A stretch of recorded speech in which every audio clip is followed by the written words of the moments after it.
Nouvel épisode d'Olympique Sorare cette semaine. On est avec deux joueurs, deux spécialistes, chacun dans leur domaine. D'un côté, Vitali qui s'y connaît très bien sur les championnats d'Europe de l'Est. Et puis Flecky, comme je l'aime affectueusement l'appeler, passionné du niveau olympique, mais aussi de MLS. Donc des enseignements plutôt bons à prendre en cette période. Vous pouvez retrouver cette émission juste avant, je vous glisse le code juste en dessous pour démarrer l'aventure Sorare avec le Phocéen, si ce n'est pas déjà fait, histoire qu'on évolue pas à pas tous ensemble.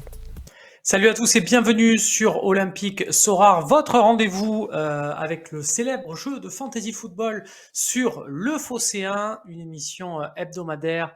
J'ai beaucoup de plaisir à vous retrouver pour avancer sur ce jeu, pour mieux le comprendre. Et cette semaine, Alors, on va avoir deux invités qui s'y connaissent dans Sorare. On reçoit tout de suite, on perd pas de temps avec le premier, qui est pas mal du tout, qui a bien avancé dans le jeu. On va le voir avec sa galerie, on va le voir avec son expérience. C'est Vitali qui est avec nous. Comment ça va, Vitali? Ouais, bonjour Romain. Bah ça va très bien, écoute. Très heureux de te recevoir dans l'émission. Très heureux. Tiens, je salue aussi Fred sur le chat. Laissez-nous des messages. On voit un peu tout ce qu'il en est aussi avec vos demandes. Vous le savez, vous avez le lien, le Phocéen en bas. On peut faire cette aventure tous ensemble. Vous nous racontez aussi l'évolution de votre partie. Vitali, je te présentais comme plutôt un bon joueur, un bon manager de Sorare. Voilà, on va mettre la modestie de côté. On est d'accord, tu te débrouilles plutôt pas mal. Alors tout dépend de ce que t'appelles bien se débrouiller. Moi mon truc c'est pas trop le SO5, j'en fais relativement peu. Si t'as vu ma galerie, t'as vu aussi que j'avais relativement peu de récompenses. Parce que c'est pas quelque chose que j'ai mis en premier, on va dire, dans mon projet. Par contre, pour ce qui est de faire du rendement avec mon équipe et avec mon ETH, je me débrouille plutôt pas mal, ouais. Ça va. Grosso modo, voilà, c'est pas le but et je le rappelle à chaque émission, ça me tient à cœur. C'est un peu lourd pour ceux qui les regardent toutes, mais voilà, je préfère le dire trop que pas assez.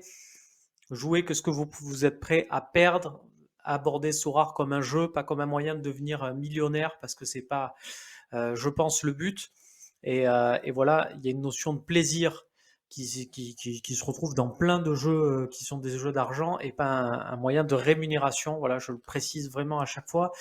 Mais voilà, pour préciser un peu, quand tu dis que tu te débrouilles plutôt pas mal, tu as démarré sur Arcan avec quel budget de départ et tu en es où aujourd'hui? Grosso modo, hein, c'est que le fisc nous regarde aussi, J'ai attention.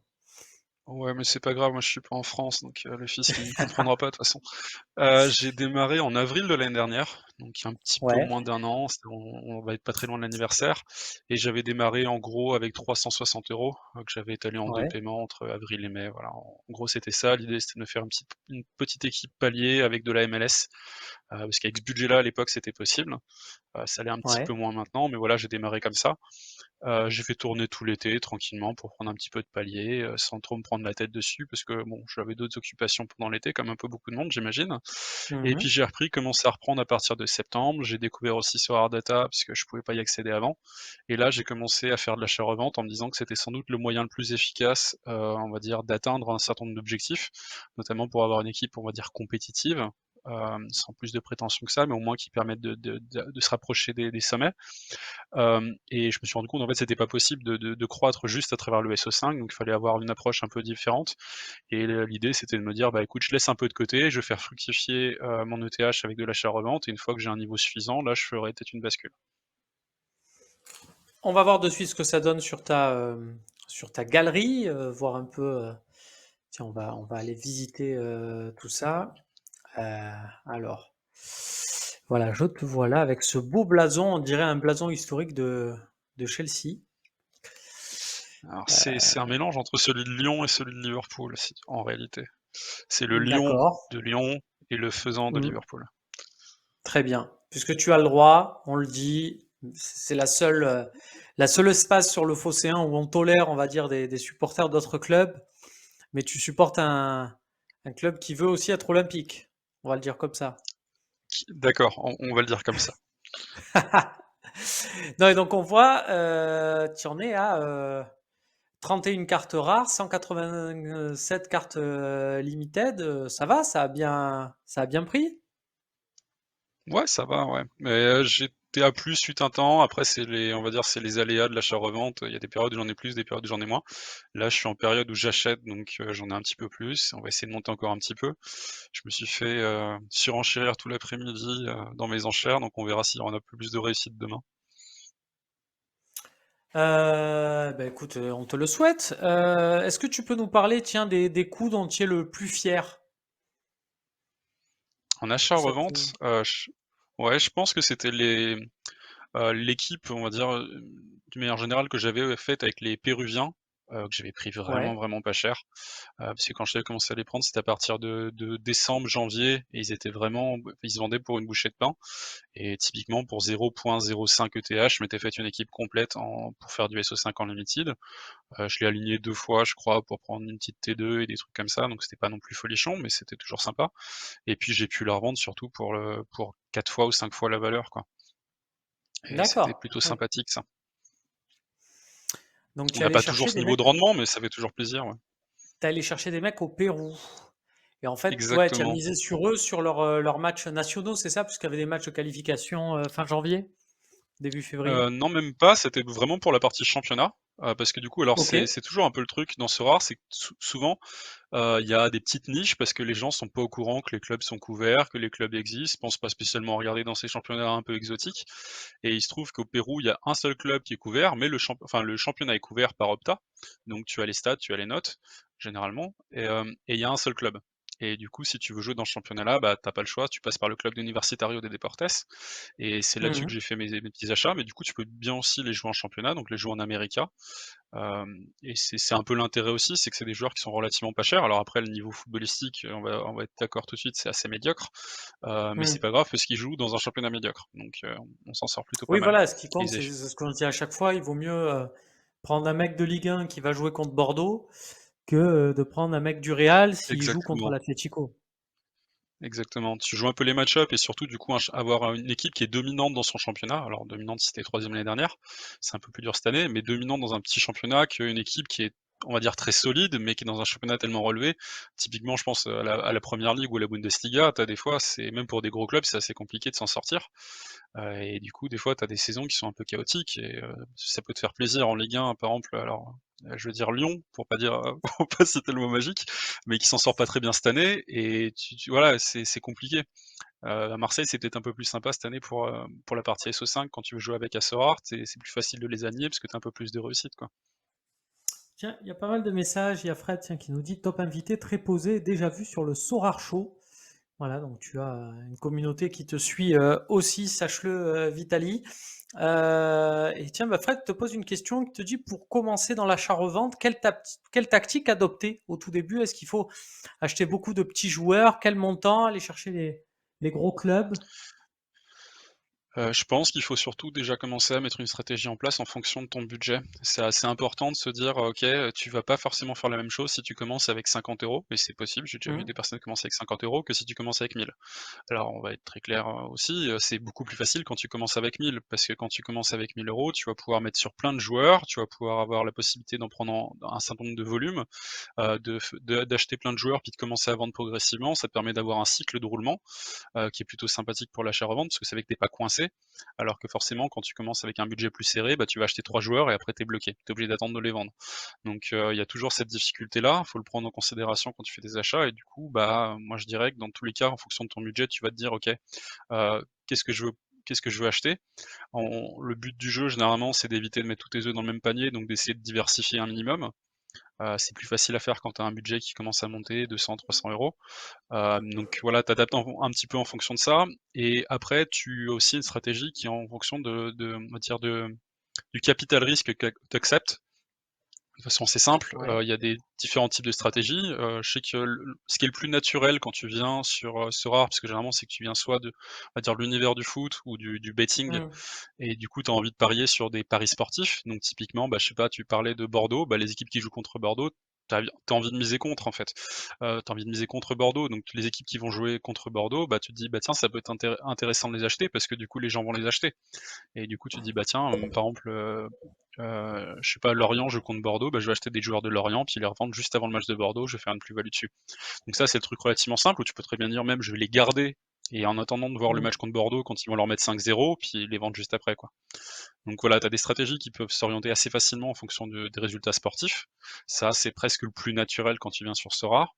Et après, tu as d'autres mécaniques qui peuvent rentrer en jeu quand tu vas jouer un peu sur la fluctuation des enchères, parce que là, surtout en ce moment, quand ils ont fait cette nouvelle scouting season sur ce rare, ce Ouais. qu'ils ont fait qui était particulièrement intéressant à mes yeux, c'était de dire: «OK, on va faire toutes les enchères d'un seul championnat, mais le même jour». Ce qui fait que du coup, bah, ce qui se passe, c'est que tu as des tendances, qui se dégageaient, alors pas sur tous les joueurs, mais sur certains, où tu avais des petits U à l'envers, donc on va dire peut-être des M alors du Mmh. coup dans ce sens-là, sur les points d'enchère et du coup si tu achetais au bon prix dans les enchères et tu revendais genre 2-3 jours plus tard, tu étais sûr de faire un bénéfice, alors que le joueur a pas joué, alors qu'il s'est rien passé spécifique, simplement en misant sur les mécaniques de marché, quoi. Donc voilà, il y a plein Ouais. de petites techniques comme ça que tu peux accumuler et c'est en fonction de, bah, le temps que tu peux avoir pour faire de l'achat-revente, le budget que tu veux mettre et le risque que tu veux prendre. C'est un peu un C'est amalgame ce de qu'on tout voit, ça et ce qu'on voit dans ta galerie. Tu as pas mal de joueurs en double, en triple, en ouais. quadruple. Pareil, ça c'est. Est-ce que tu peux nous expliquer la logique de ces multi-achats? Alors la logique, c'est que, d'une manière générale, en fonction de ton budget, tu vas pouvoir, y passer un certain nombre de temps à faire du scouting et à trouver des joueurs. Mmh. Quand tu commences à passer un certain budget, je veux dire que c'est autour de 1 ETH, en achat-revente. Quand tu dépasses ce stade-là, ça devient très compliqué de pouvoir tout dépenser si tu veux systématiquement prendre un seul joueur.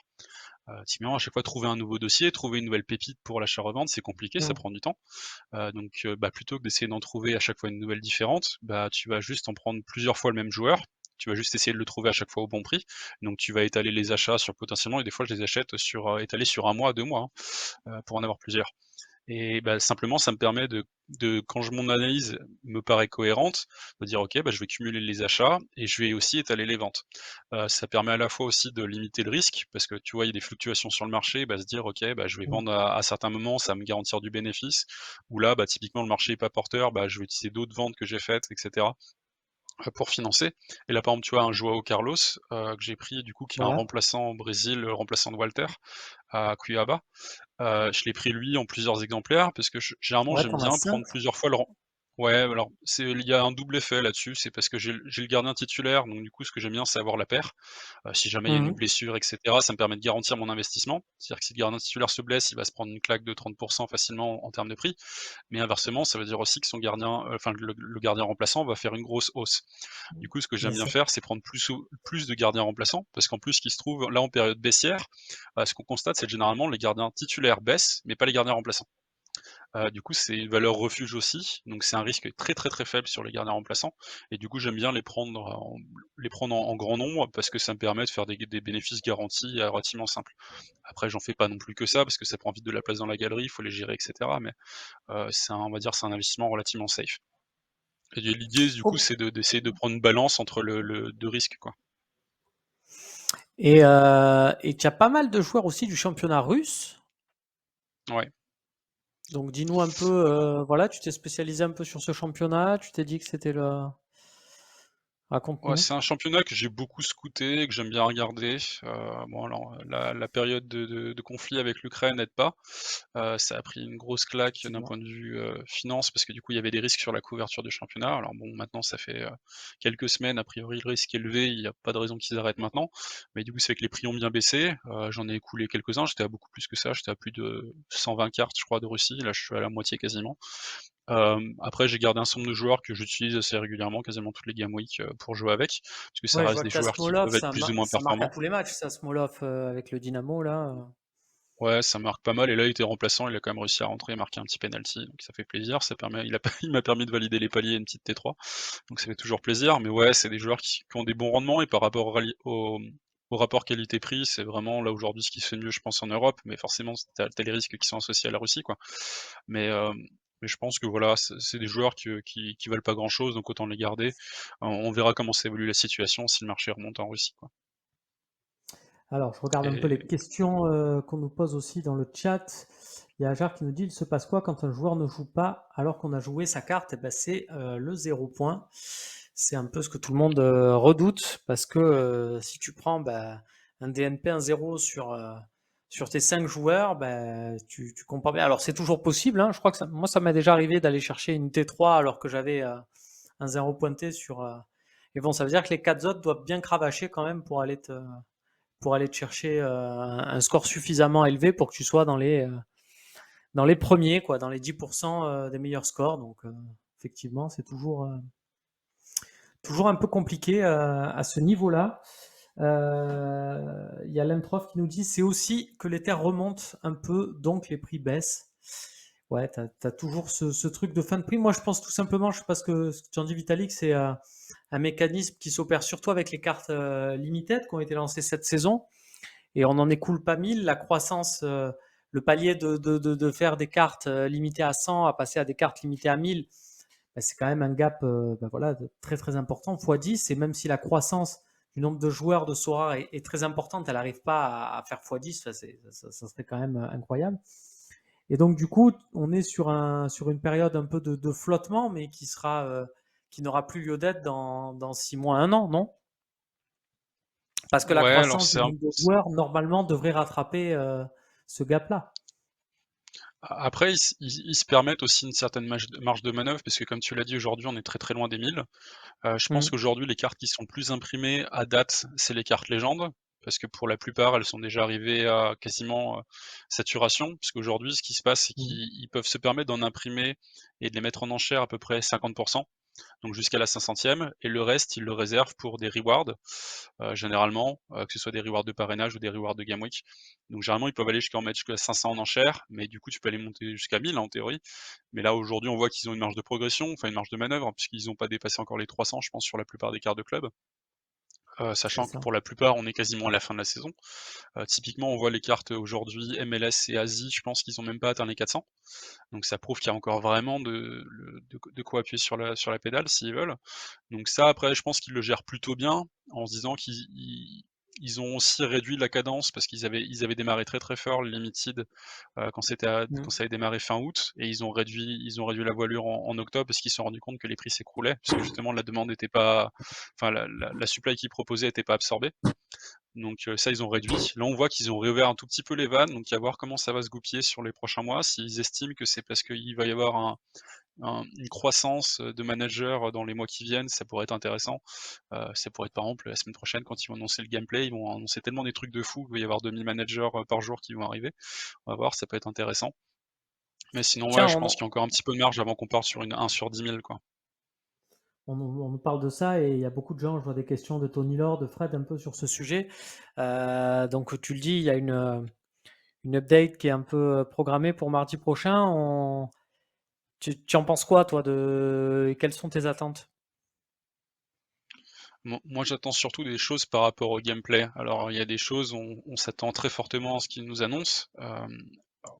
C'est presque bien qu'ils nous aient préannoncé que ce serait pas par rapport à la première ligue. Parce que Mm. c'était un sujet qui revenait assez régulièrement. Moi, je pense que c'est bien de décorréler les 2, parce que c'était une annonce qu'ils avaient faite, enfin, ça fait un moment qu'on attend cette fameuse annonce de gameplay, Mm. depuis, on va dire, le mois de septembre dernier, donc c'est bien qu'ils aient décorrélé, et si la première ligue arrive, ce sera dans un autre C'est-à-dire sujet, concrètement, c'est pas corrélé. quand tu parles du gameplay, concrètement, c'est quoi qui te dérange, que tu veux voir améliorer?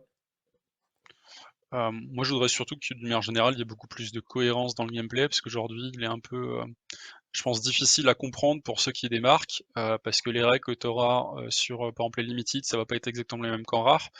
Typiquement, je Mm. pense à un truc qui est un peu incohérent, c'est que tu puisses avoir un gardien commun en rare, mais pas Mm. en limited. Donc faut qu'ils rajustent un peu tout ça, qu'ils changent un peu les règles, pourquoi il y a pas de limited pro alors qu'il y a une rare pro, enfin une super rare pro. Il y a des trucs comme ça qui sont pas forcément extrêmement cohérents.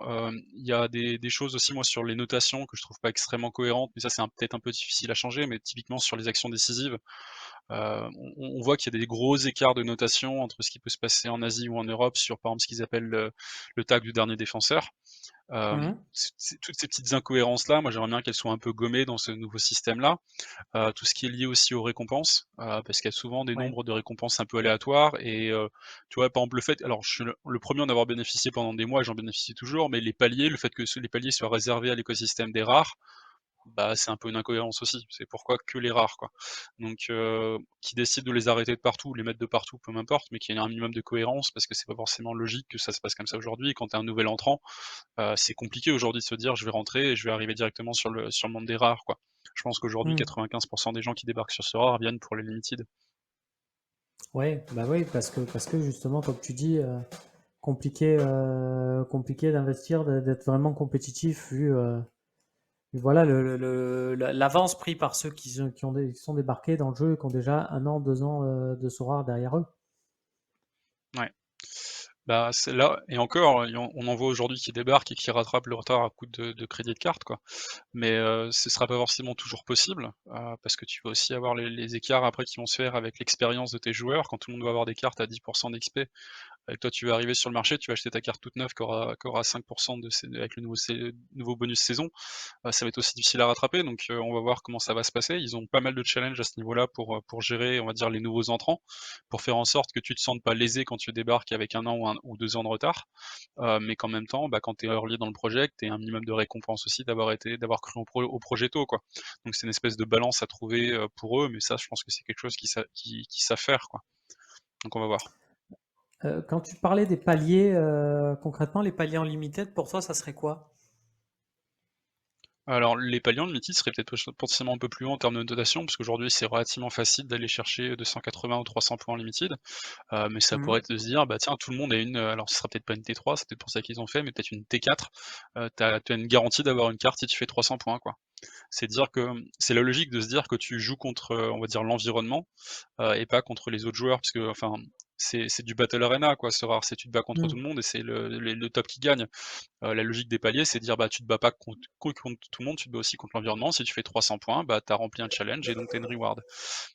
Ça pourrait être une façon relativement simple de le faire. Après, à voir comment ils vont gérer ça, parce que si tu commences à distribuer des rewards à tour de bras, il y a l'effet pervers aussi qui fait que tu fais baisser le prix des cartes sur le marché. Bien sûr. Donc c'est un arbitrage à avoir et il faut trouver la bonne balance, mais je peux comprendre aujourd'hui que les gens sont un petit peu frustrés quand des fois tu fais des game week, tu fais 300-320 points et tu as une récompense qui vaut rien, quoi. C'est clair. Tu as Lemtrov qui nous dit: «J'ai chopé une tier 1 U23 et c'était Julian Brandt». Mais Julian Brandt, il a 25 ans maintenant? Je comprends pas. Julian Brandt qui est plus titu avec Dortmund, ouais, donc c'est vrai que pour une première tier 1, il était deck. Ouais, ça peut se comprendre, mais d'ailleurs, ça m'étonne. Je crois qu'il a 25 ans, Julian Brandt. On va aller regarder ça. Euh, mais c'est vrai que c'est étonnant. Effectivement, toi, tu le disais, tu es plus vraiment dans de l'achat-revente. Est-ce que tu as des. Ouais, c'est vrai que tiens, je vois les dernières notes de Julian Brandt, c'est vraiment pas fameux. Et Julian Brandt, oui, il a 25 ans. Je suis pas fou. Donc ça devait pas Ouais. être en U23. Ça devait pas être en U23, ouais. Ouais, il nous dit c'est en weekly, ouais, effectivement. Est-ce que il y a des histoires qui te sont arrivées là sur 1 an avec Sorare, des joueurs que tu suis grâce à Sorare dis-nous un peu, est-ce qu'il s'est passé quelque chose d'un peu, tu sais, un joueur que tu t'es mis à aimer avec Sorare et que du coup tu suis, ou une équipe que tu suis maintenant dans la vraie vie ou autre? Ouais, bah, l'équipe péruvienne d'Universitario, par exemple, que je m'étais jamais intéressé, Oui, je bien pense sûr. comme beaucoup au championnat Ouais, péruvien. maintenant, Forcément, on ouais, commence à les forcément, t'es suivre un lié petit à eux, peu. ouais. C'est ça, puis un peu pas mal d'équipes russes que du coup je me suis pris au jeu de les regarder, même j'ai regardé quelques matchs aussi d'équipes en Autriche, ça me serait jamais venu à l'esprit avant de regarder des matchs du championnat autrichien. Alors moi j'ai pas passé le cap d'aller regarder les équipes en Asie, c'est Mm. en plus le décalage horaire aide pas forcément trop.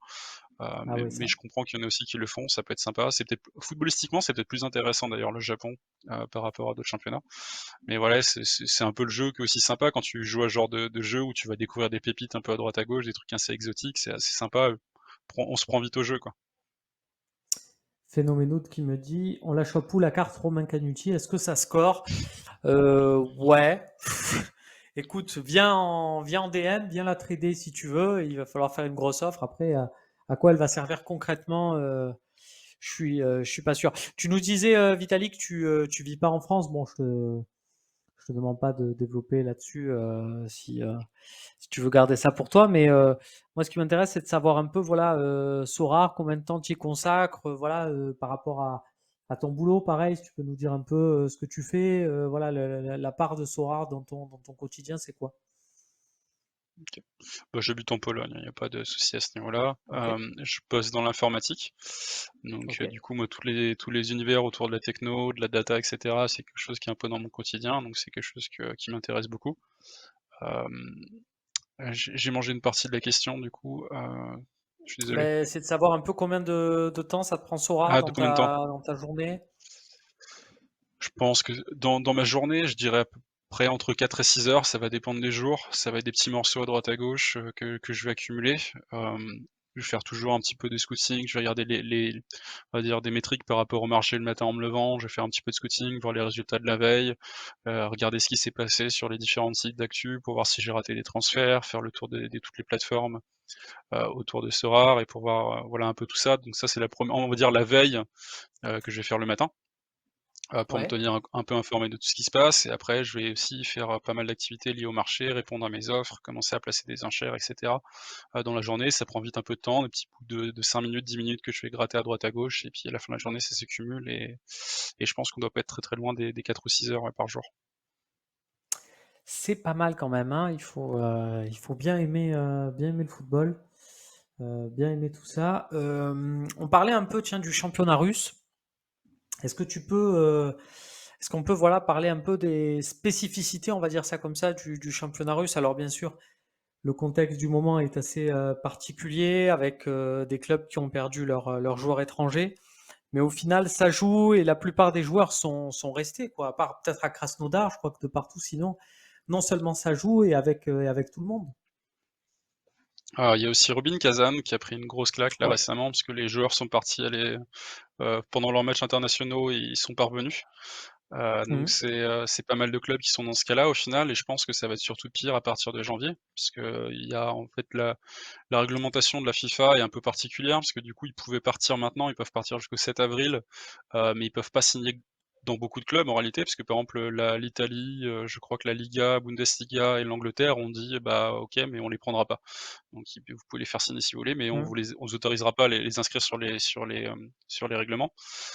Donc ils sont un peu bloqués. Il reste que quelques championnats qui peuvent les accueillir. Aujourd'hui, il y a pas mal de Brésiliens qui reviennent au Brésil. Mhm.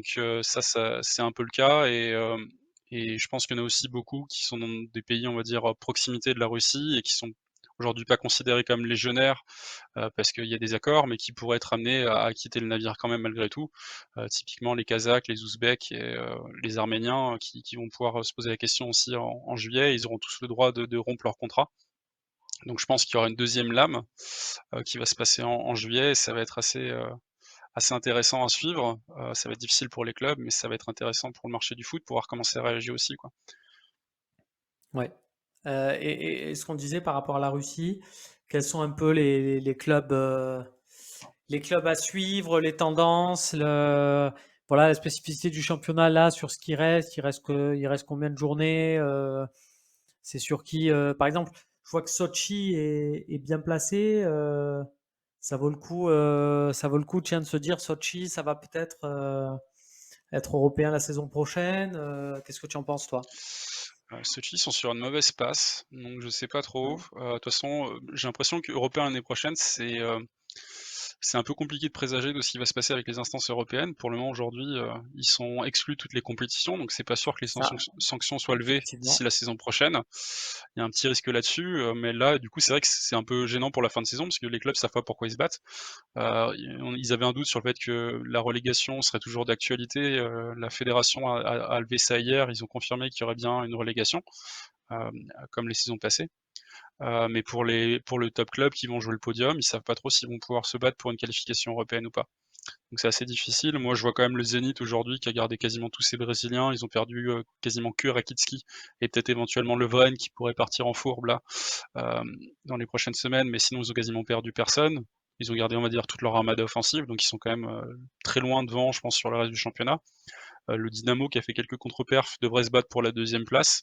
Le CSKA Moscou est très très en forme, donc ça va être, je pense, aujourd'hui les trois qui vont se battre éventuellement pour le titre, même si je pense que vraiment, encore une fois, le Zénith est très loin devant. Et Ouais, le après, ça CSK, va ils ont être, un Yazici qui marque tout le temps là. ouais, il a 6 buts en 4 matchs, quoi, c'est la folie. C'est un joueur qui surclasse un peu le championnat aujourd'hui, c'est ça qui est fou, parce que tu vois qu'il était remplaçant à Lille, et là il surclasse Mm. le championnat, quoi. Tiens, en joueur russe, moi j'ai Adamov, gardien de 23 ans chez un U23, le gardien de Sochi, remplaçant le Ouais. dernier match. Bah, il J'ai s'était vu qu'il pris un était gros sur le coup le banc. match d'avant, Du coup, moi, j'ai misé plutôt sur son remplaçant ou pas remplaçant, c'est un peu la question, mais sur Soslan Zanaev, qui était le capitaine et titulaire en Mmh. début de saison, qui s'était blessé et qui revenait là à la trêve. Ils avaient laissé, Adamov, titu, donc c'était un peu le suspense de savoir qui vont remettre là au prochain match. Moi, je sais pas qui va être titu, très honnêtement, au prochain match. J'imagine qu'il y a quand même des chances que ce soit Adamov. Ils ont l'air d'avoir fait le choix de la jeunesse. Après, à voir comment ça va se passer, puisque Zanaev, encore une fois, c'était le capitaine au dernier match aussi. Donc c'est toujours délicat, ouais, je pense un peu des situations comparables à certains clubs. Typiquement, quand tu as Mandanda qui est une figure historique du club, tu le mets remplaçant ou pas, quoi. C'est toujours un peu les questions, quoi. Et c'est à peu près la même logique à Sochi, donc à voir si ça va être Zanaev ou Adamov qui va être titulaire au prochain match. Et puis, autre joueur du championnat russe, tiens, que j'ai, c'est Smolov, on en parlait tout à l'heure. Un Mmh. joueur super régulier, donc le buteur du Lokomotiv qui a été transféré au Dynamo au mercato d'hiver et qui marche plutôt très bien à ce niveau-là. Bah écoute, merci beaucoup Vitali d'avoir été avec nous. Merci pour ton avis et tes précieux conseils sur Sora. On se retrouve, Bah, merci pour pourquoi pas l'invitation. pour une prochaine émission. Tu nous diras un peu où tu en es et si où tu es monté avec ta stratégie d'achat-revente. Eh ben, ça marche. Avec grand Bonne fin de plaisir. journée. Merci beaucoup, Vitali. Et Salut. puis, courage à toi aussi, puisque la situation, j'imagine, en Pologne ne doit pas être simple aussi. On te souhaite à ce niveau-là, tout soit OK aussi pour toi, bien sûr. C'est bien sûr le plus important. Merci beaucoup. À bientôt. On reste avec dans cette émission, on va passer avec notre deuxième invité qui est connu sur Twitter pour être un scout. Un mec qui repère les talents et pas seulement ceux de Nîmes, hein, puisqu'il suit, c'est un gros fan du Nîmes. Il s'est mis aussi, du Nîmes Olympique, il s'est mis aussi, du coup, vu la situation de Nîmes, voilà, à bosser maintenant à plein temps sur le football avec des vidéos, un contenu de qualité. Il est même outé son nom, voilà, il a laissé son petit pseudo Fleck au vestiaire, même si ça avait de la gueule aussi. Comment ça va, Kevin? Écoute, ça va très très bien. Merci de m'accueillir, de me recevoir aujourd'hui. Écoute, on est très heureux de te retrouver. Déjà, voilà, avant de parler de Sora, où je sais tu as commencé à t'y mettre aussi un peu, parlons de ta trajectoire, parce que c'est génial, tu fais partie voilà, de ces belles histoires qu'on aime sur le football, sur Twitter, sur les réseaux sociaux. Tu es un mec, t'es un passionné de foot et tu as réussi progressivement à vivre de ça. Tu peux nous raconter? Ouais, je suis passionné de foot comme un peu tout le monde à la base. Moi, tu vois, j'ai 27 ans, donc je me suis mis sur les réseaux sociaux, sur Twitter, il y a un peu plus de 2 ans. Je Mhm. travaillais pas du tout dans le milieu du football, mais je faisais déjà pour moi ce que j'ai commencé à partager sur les réseaux. Et donc, tout simplement, en fait, sur mon compte Twitter, j'ai commencé à partager, pardon, des analyses de joueurs, de matchs en France ou ailleurs, et à proposer un contenu un peu axé scouting. Et donc c'est parti de là. Au début, voilà, au début, je commençais à parler de Nîmes évidemment parce que c'est l'équipe que je supporte à la base. Donc on était 100, 200, et puis petit à petit, ça fait un peu plus de 2 ans maintenant. Et là, on est 23 000. Et moi, dans ma vie perso, il y a des choses qui ont changé aussi. Puisque depuis août dernier, je travaille avec Free Ligue 1. Donc on fait une Dans émission ta qui team parle tactique. avec Willou? Exact, exact. Dans Tag Team avec Willow et Florent Antonucci toutes les semaines. Donc tu vois, j'ai commencé à vivre un peu de ça. Même si moi, dans le futur, je me destine pas forcément à continuer dans les médias ou du moins à travailler dans les Mhm. médias longtemps, puisque au final, ce que je veux, c'est travailler dans un club, quoi. Ok. Et du coup, tu as aussi des marques de considération, certains clubs sur des missions qui viennent, voilà, tu sais que tu es observé, on va dire ça comme ça, l'observeur observé. Ouais, tu sais que tu es observé parce qu'il y a toujours de temps en temps, tu vois apparaître dans tes abonnés sur Twitter tel recruteur de tel club, tu vois, qui te suit. Ça m'a encore arrivé hier avec un thread que j'ai posté. Donc tu sais que tu es suivi. Après, j'ai déjà été contacté par des clubs l'an dernier, très souvent par des agents et des agences qui viennent chercher des conseils et des noms. Et puis voilà, ça commence à bouger petit à petit dans le bon sens. Eh ben écoute, on espère que ça va bien marcher pour toi, tu le mérites. En tout cas, je regarde un peu sur le chat.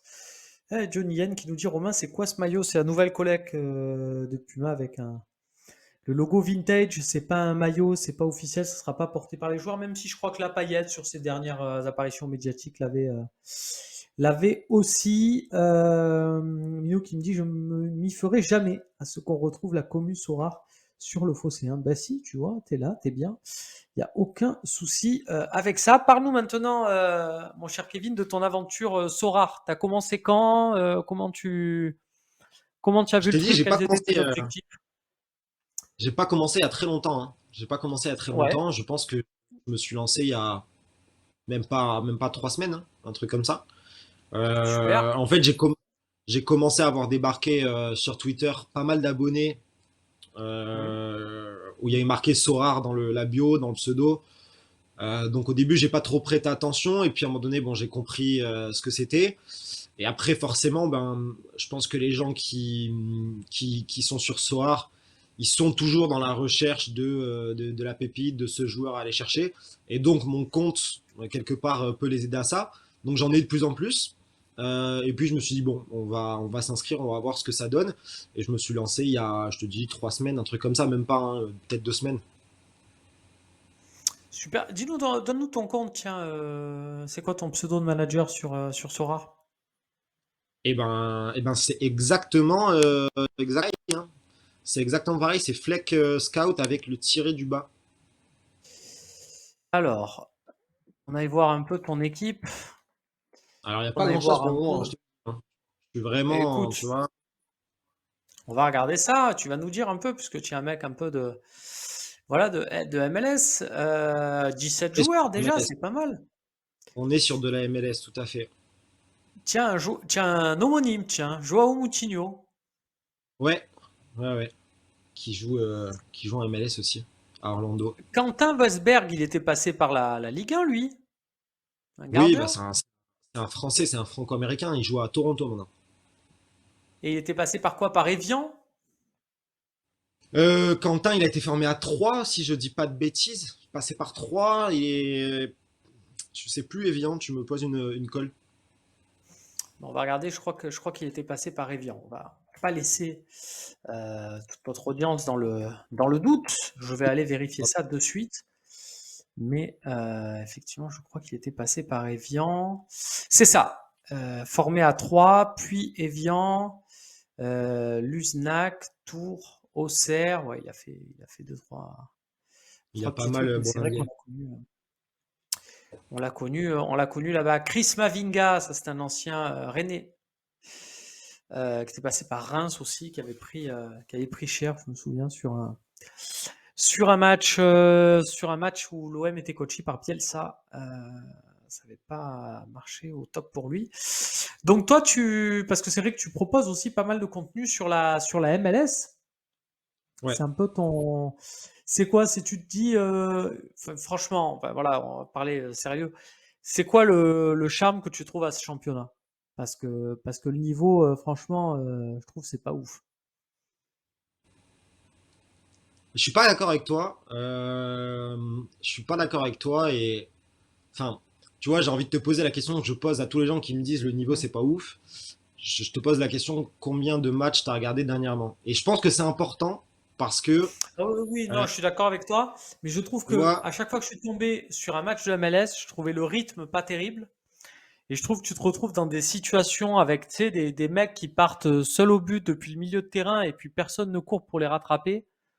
Enfin, j'ai en fait des. c'est pas ça. C'est on en a discuté. On tient un podcast où on l'explique un peu, mais en fait c'est un championnat qui est très ouvert et très porté vers l'avant dans le sens où tu es aux États-Unis et il y a quand même cette culture tu vois, cette culture du spectacle. C'est Mhm. pas forcément le même football qu'en France. Et donc, pour amener les gens voir un match dans un pays où le basket, le... Oui, parce qu'il y a une culture du point, quoi. Ah, je crois que tu as frisé, mon avis, Kevin. J'espère que tu vas te reconnecter rapidement, s'il y a un petit souci ou pas. On va voir avec la technique, avec Steve. Tu vois, je t'ai peut-être porté l'œil avec cette histoire de MLS. On va voir si tu reviens rapidement en attendant son retour. Tiens, je vais vous montrer où j'en suis dans ma partie. Voilà, tout simplement. On va regarder ça ensemble. Regardez, j'ai fait des petits trades. J'ai récupéré Steve Mandanda. J'ai récupéré Pape Gay. Alors, j'ai aussi récupéré Anatoly Trubin, qui est un jeune gardien du Shakhtar. Là où j'ai récupéré Pape Gay et Steve Mandanda, c'est que, eh bien, on va essayer de chercher, voilà, à aller à voir l'aventure de l'OM en Coupe d'Europe jusqu'au bout. Est-ce que tu es revenu? Est-ce que ça va, Kevin? Ouais, ça a bugué, mais je suis là, je Ouais, crois. super. Super. Là. Donc tu nous disais la MLS, c'est pas si nul que ça. Et je te crois, j'étais un peu, Ouais, voilà, je j'étais un te peu disais attaqué que ouais, sur le sujet, mais non, c'est ouvert parce que la billetterie, c'est une part importante du budget pour les clubs. Donc, il faut ramener du monde au stade. Donc, il faut des matchs où il se passe quelque chose. Donc, souvent, t'as pas beaucoup de matchs où il n'y a pas de but. T'as pas beaucoup de matchs nuls en comparaison avec certains autres championnats. Il y a 2 journées, il n'y a pas eu un seul match nul en 14 matchs. Donc, tu vois, ça joue et tu peux te retrouver en effet avec des situations défensives un peu particulière où à partir du milieu de terrain, tout le monde est en attaque et il y a un boulevard derrière. Donc je suis d'accord avec toi dans ce sens-là, mais le niveau général, le niveau tactique, etc. progresse beaucoup et c'est plus aussi faible que ce qu'on dit. et c'est super intéressant pour Sorare, le championnat américain, parce que ça joue l'été et donc quand tout s'arrête du côté européen, ça continue aux États-Unis. Donc les mecs qui prennent des cartes maintenant alors que la saison démarre, ben, ils se prennent un peu d'avance quand même, mine de rien, pour la suite et pour cet été où du coup tu vas te retrouver avec plein de mecs qui vont vouloir jouer et donc du coup qui vont pas avoir le choix, qui vont se jeter sur un marché américain. Du coup, toi, tu as un peu d'avance avec ta connaissance de ce marché-là et de ce championnat-là. Je sais pas si j'ai un peu d'avance parce que je pense que connaître un championnat et après pouvoir le mettre en pratique sur Soir, c'est encore différent. Moi, je suis très très novice, comme je te disais. Et surtout, je suis pas arrivé sur Soir en prenant de la tête. Voilà, j'y vais tranquillement. Mm. Je veux voir un peu ce que ça donne. Tu as Mais totalement raison. je pense qu'avec la connaissance que j'ai, il y a moyen d'aller essayer de se positionner sur certains joueurs, euh, peut-être qui jouent pas forcément maintenant, mais qui vont jouer à un moment donné, et où ça va finir par payer, pardon. Tiens, Lantrof qui nous dit sur le chat, la différence de niveau existe quand même. Richie Lariera, super joueur de MLS, titu en équipe du Canada, se casse un peu les dents en Championship. Et effectivement, bah, pour tout te dire, je l'ai acheté. Moi, Lariera, j'ai vu ça. J'ai vu ce mec voilà, qui jouait tout en MLS. Parce que là, pour le coup, on va pas se mentir, je le connaissais pas.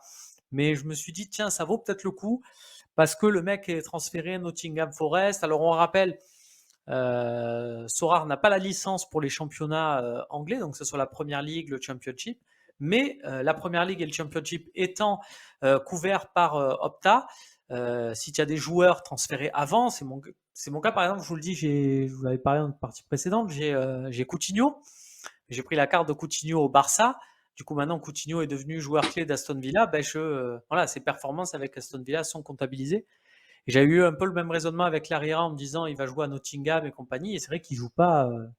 Il joue pas. Je l'ai tradé un peu à perte, quoi. C'est compliqué de voir des joueurs de MLS sont faits pour jouer en MLS et c'est compliqué d'avoir des joueurs. Bon, il y a des contre-exemples. Hein. Frankowski cartonne avec Lens cette saison. Il y en a quand même quelques-uns. Mais c'est quoi? C'est Pepi qui est transféré en Italie, là, qui était un crack de MLS? Ah, je crois que Kevin a frisé à nouveau. Dès qu'il revient, je l'interrogerai sur Pepi. Sorar Scooter 13, salut, qui nous dit ça dit quoi tes Game Week? Écoute, je vais te montrer ça. Ça s'est plutôt bien passé. On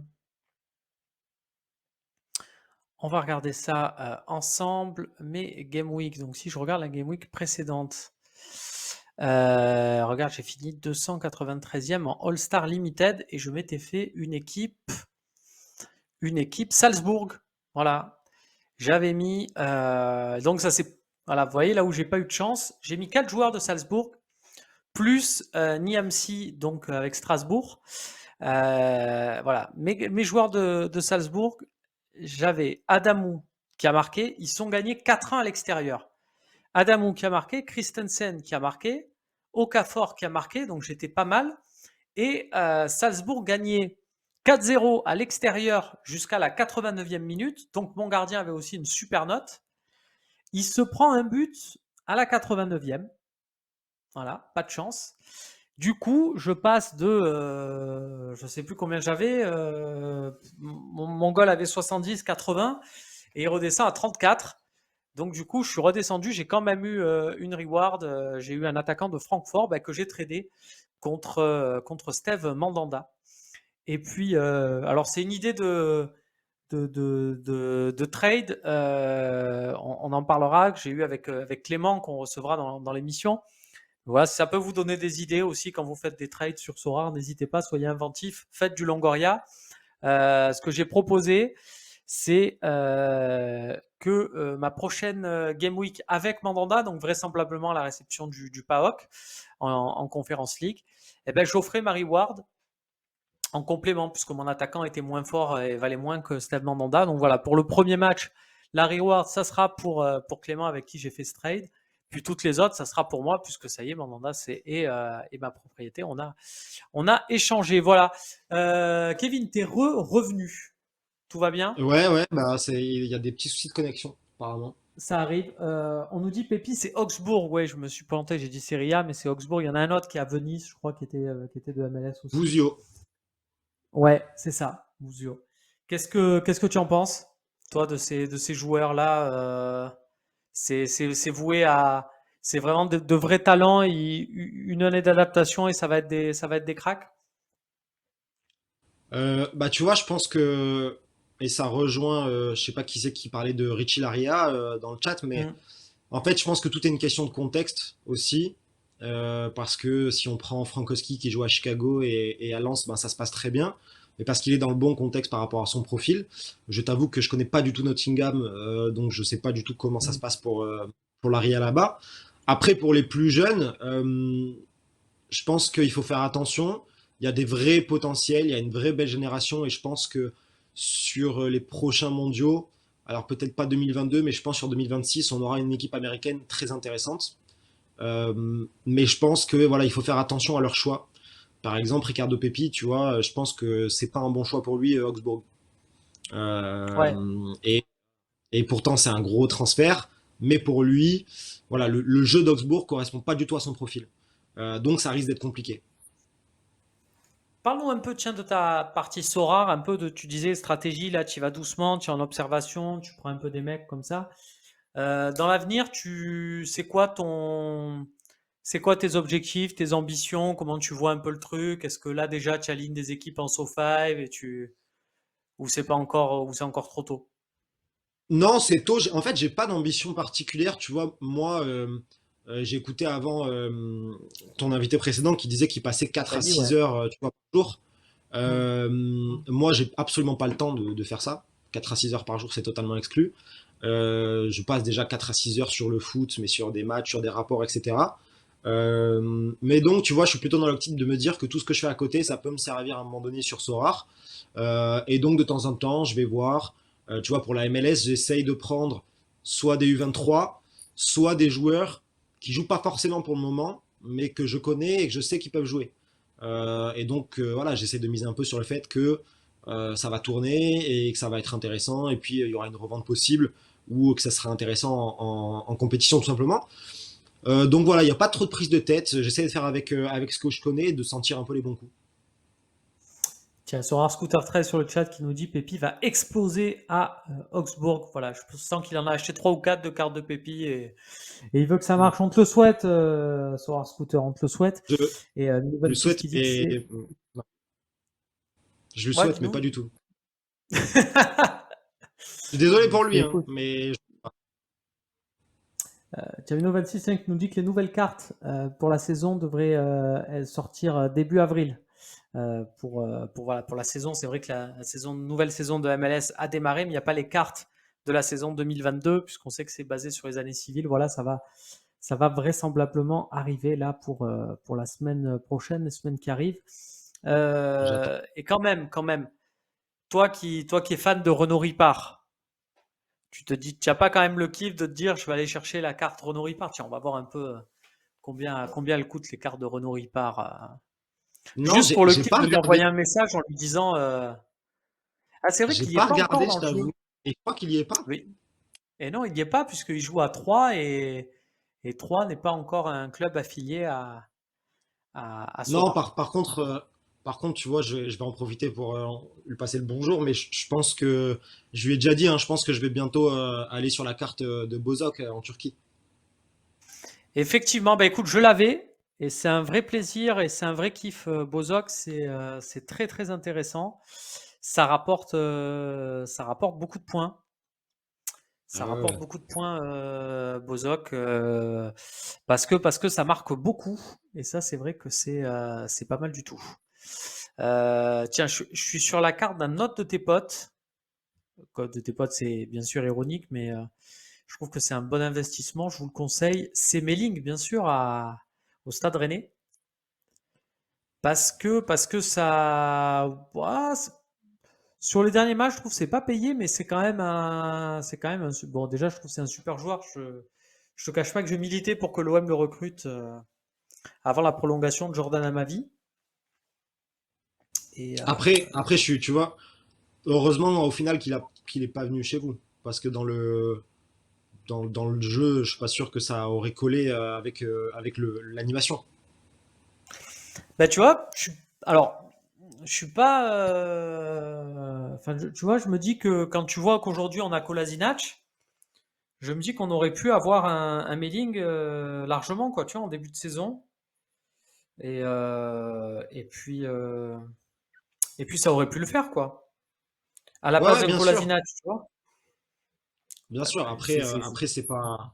Moi, tu vois, je préfère personnellement Melling dans une défense à 4 ou à la limite, tu vois, Melling en piston. Alors, s'il était venu pour jouer piston, pourquoi pas. Mais bon, au final, à Rennes, ça se passe super bien. Moi, je suis étonné parce qu'au final, je pensais qu'il allait. Je pensais pas qu'il allait autant jouer parce que t'as quand même Adrien Truffert. Et puis Mhm. au final, il joue pas mal. Donc, je suis très très content pour lui. Il le mérite amplement. Tiens, on a des petits messages là sur le chat qui nous dit rumeur Adamou de Salzbourg en contact avec l'OM. Je l'ai Adamou et je l'ai acheté parce que c'est un très très jeune joueur, un talent de Salzbourg, un Autrichien, et il s'était montré très bon. Je ne sais pas si tu avais regardé ce match entre le match aller entre Bayern et entre donc Salzbourg et le Bayern, c'était le match aller en Autriche. Et il avait marqué, et il avait été assez surprenant. Et du coup, je l'avais acheté dans la foulée. Ce qu'il faut jamais trop faire à Sora, acheter un mec après une bonne performance, c'est là où entre guillemets ça coûte plus cher. Mais voilà, j'étais allé et Adamou, ça coûte donc à Sorar, c'est pas mal. Par contre, la rumeur avec l'OM, je vais pas vous mentir, je suis très très étonné parce que j'ai eu l'occasion du coup d'en parler avec un agent qui a l'habitude de traiter avec Salzbourg et de voir pour des jeunes talents de Ligue 1 et les envoyer à Salzbourg. Il me disait qu'il comptait vraiment sur lui pour l'après Adeyemi et l'après Okafor, qui sont pour l'instant les deux titulaires en attaque. Et donc je vois mal Salzbourg laisser Adamo partir à Marseille, ou tout du moins avec le tarif qui est celui que propose Marseille, quoi, parce que Ah, Marseille ne pourra c'est pas très se cher. payer un joueur comme ça au prix fort. C'est très très cher pour Marseille, non? Oui, oui, c'est très cher. Alors autant, je veux bien qu'on se dise des fois, Pablo Longoria arrive à faire des coups qu'on soupçonne même pas. C'est vrai que quand on se dit d'arriver à faire venir Milik, Guendouzi, même Bakambu, vu son statut et compagnie, et vu la marge de manœuvre de l'OM, c'est quand même impressionnant à faire. Et bravo, bravo à Bien lui. sûr. Mais là, il y a aussi, il faut faire avec une indemnité de transfert et une concurrence qui va être voilà, Salzbourg peut se permettre de dire on le garde et c'est tout et c'est comme ça. Donc honnêtement, voilà, je pense qu'il ne faut pas trop fonder d'espoir sur cette rumeur Adamou à l'OM. Et encore, je vous dis ça, je serai le premier à en tirer bénéfice. J'ai une carte Adamou, hein, donc c'est dans mon intérêt de vous dire ouais, il va signer à l'OM. Regardez, je vous la revends très cher. C'est pas du tout dans l'esprit, quoi. Mais effectivement, il y a des petits coups comme ça à aller tenter et à regarder avec un peu le marché des transferts. Tiens, est-ce que il y a un joueur auquel tu n'as pas trop pensé, que tu as suivi, pour qui tu as fait des vidéos, tu as vu des matchs et tu te dis, tiens, je serais curieux de savoir si à Sorare c'est pas mal ou pas. Est-ce qu'il y a un joueur comme ça, tu t'es dit, parmi les gros joueurs, pas forcément dans tes moyens accessibles, mais Oh, j'ai pas été voir parce que je pense que c'est déjà très cher. Mais peut-être Valentin Castellanos de New York City. ok, tiens, on va les regarder, ça peut être pas mal. Je crois que oui, c'est pas la Galaxie. Ils en ont pas parlé justement dans les autres clubs de City. Ouais, c'est déjà très Euh, cher, hein, je te confirme. Enfin, après, tout dépend des budgets, mais je vois que rien qu'en limited, il y a des mecs qui vendent ça plus de 1000 balles. Donc je sais, il faut parler en Ether. On est presque à 0,4 Ether. Il y en a des moins chers. Ouais, il y en a moins chers. Il y en a 0,25. Ouais, mais ça reste élevé. je Et pense que puisqu'il si a tu veux 22 voir quelqu'un, ans et si tu il veux a l'air voir de quelqu'un de très cher, tu regardes Gabriel Slonina, le gardien de Chicago. Très très cher. Rappelle-nous un peu comment ça marche Tiens, je le vois. Rappelle-nous un peu comment ça marche le principe là de la MLS. Donc on est sur des playoffs. Donc, ça joue jusqu'à On est quand? C'est sur, en play On est sur comment c'est jusqu'à quand la saison régulière? À quand commencent les playoffs? Comment ça marche un peu? Ah, c'est vrai qu'il on est est cher sur aussi, une, hein. c'est Il a très très 16 cher. ans. Non, non, il a 18 ans. Il a 17 ou 18 ans. Il a pas 16 Ok, ans. ouais, ouais. Comme la carte était éditée de la saison dernière, ouais, effectivement, on y est. Ok, ok. La MLS, on est sur une ligue fermée du coup. Ligue fermée, deux Ouais. conférences. Tout le monde se rencontre évidemment toute la saison. Et puis des playoffs, un système de playoffs où tu as les 7-8 premiers qualifiés. Et la saison, donc, elle s'étend un peu plus. C'est pas saison sur le calendrier européen, c'est vraiment une saison un peu plus sur l'année civile. Alors là, cette saison, j'ai pas encore regardé comment ils vont s'organiser parce que tu as quand même le mondial au bout. Donc je pense que ça va devoir terminer un peu plus tôt. Après, ça joue l'été, mais il me semble qu'il y a une coupure à un petit moment donné aussi. Mais ça enchaîne relativement. Ah, pas de chance alors. Fleck a encore cuté, mais regardez. Je vous lis aussi dans le chat, les amis. Et oui, il y avait une rumeur Castellanos, mais il y a une rumeur Castellanos dans beaucoup de clubs, Binou. Et on nous parle aussi, c'est Slim Sorar qui nous dit le Galaxy City est surtout sur Perron de Vélez, qui n'est pas du tout cher, et dit le nouveau Redondo. Et effectivement, regardez, Massimo Perron, ça vaut pas très cher, eu égard, voilà, il y en a à moins de 40 euros. Et voilà, on parle d'un jeune milieu argentin de 17 ans, ça peut être intéressant, ça peut être un talent à suivre. Tiens, une bonne idée de Slim Sorar, peut-être la bonne idée de l'émission. Tiens, je vous le dis comme ça, si ça peut vous intéresser. Nous, ben, on saluera Fleck, Kevin Flecky, comme j'aime affectueusement l'appeler une prochaine fois. Il reviendra nous voir, tiens, dans Olympique Sorar. Ça me permet de vous encourager à le suivre sur Twitter parce que vraiment, il propose un contenu foot vraiment de qualité. Et puis, vous pouvez aussi suivre comme Vitali. Vous allez sur sa page sur Sorar. Vous allez derrière avoir accès à tous ses réseaux et c'est vraiment des personnes à suivre, des personnes intéressantes dans la connaissance du football. Ça paiera pour eux à Sorar. Ça peut aussi payer pour vous si vous les suivez parce que ça peut être plein. C'est des gens qui regorgent, ils ont les poches remplies de bons tuyaux. Autant en profiter. Merci de nous avoir suivis. On se retrouve la semaine prochaine pour une nouvelle émission d'Olympique Sorar. Salut à tous.